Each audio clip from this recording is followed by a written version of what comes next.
used Epic a long time ago when I did summer school one year, and I absolutely loved it. This is a great way for you to be able to use a free platform that has a lot of resources when it comes to audiobooks,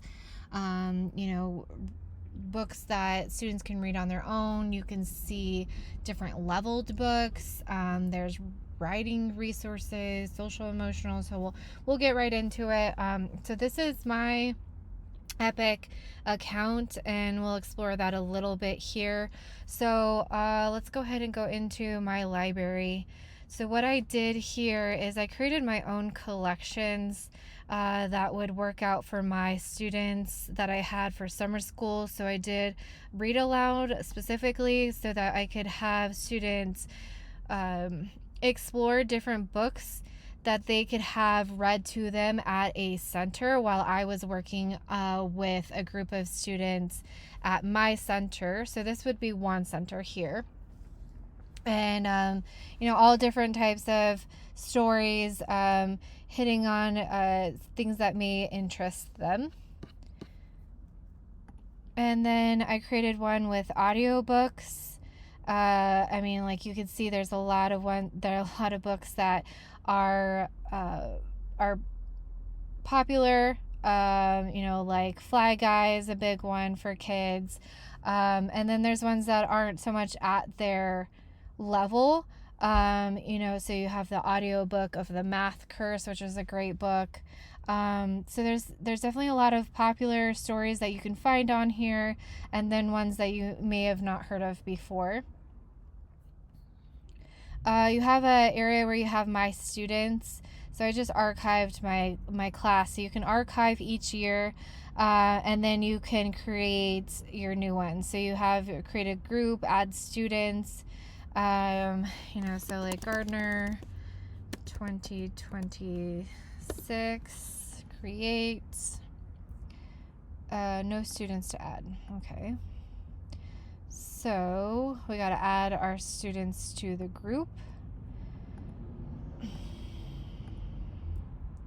And you will have to actually work with your parents to get them going. So you'll want the login instructions. So you share this with the parents, or you have within TUSD, the students have their own email. And so you get them signed up that way. So you will have to have your students sign in, or you have to help them get signed in to create a group. But it is definitely worth it. Okay, so let's go ahead and explore. Here we have everything broken down. So right here we have science and arts and all of the different content that goes with science and arts, social and emotional learning, social studies, math, different languages. And then over here you have the audiobooks, videos, read to me, comics. The DRA is the different leveling systems.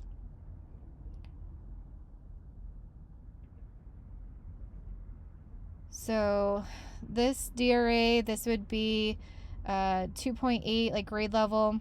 So the end of second grade to the middle of third grade.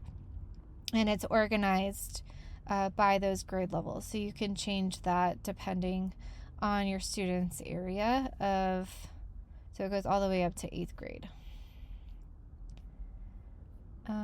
Let's see what else. So I really wanted to show you that there's these audiobooks. So when we're talking about assistive technology, we want to have students have access to books that can be read to them while they are reading as well. This helps them to be able to comprehend. It helps them to be able to do grade level material on their own. Say that they really struggle with reading at their grade level.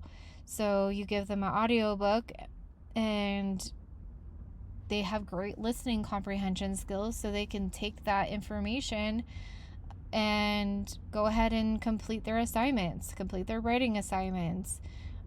complete comprehension. Just because they struggle with phonics, we don't want to limit them. Have the audiobook set for them so that they can have it read to them and then they can complete the assignments. And then we have Read to Me, which is great also. So the stories will read. Twin Sisters Digital Media presents Look at the Monkeys. Okay, so another way of providing them with that support. Okay, so just some more resources for you to check out. I really highly recommend this. This is a great way to have students work independently at a center and set them up for success using assistive technology and other fun ways to get them engaged.